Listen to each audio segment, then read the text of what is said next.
台北报道。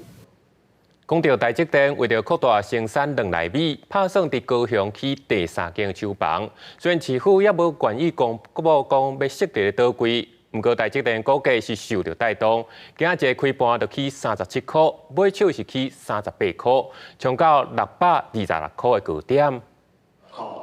台积电18号举行法人说明会，这嘛是董事长刘德英历来最后一届主持，针对智慧手机甲高效能运算对2奈米制程需求增强，伊明确表示，台积电评估要扩大到2奈米产能的建制。We are expanding our 3nm capacity in Tainan Science Park.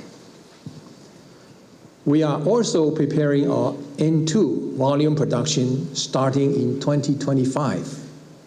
We plan to build multiple fabs or multiple phases of 2nm technologies in both Hsinchu and Kaohsiung science parks. 台积电表示，2奈米打算要伫2025年量产，生产的基地伫德科甲高雄，等于高雄原本中油炼油厂当咧赶工的 P1、P2 厂，拢会导入到2奈米的制程，然后还阁新增第3厂。毋过新厂的厂址是伫原地扩建，还是要找其他的所在，市府真保留。P1、P2 厂都按照我们表定的这个期程，来进行。厂房的地点就在。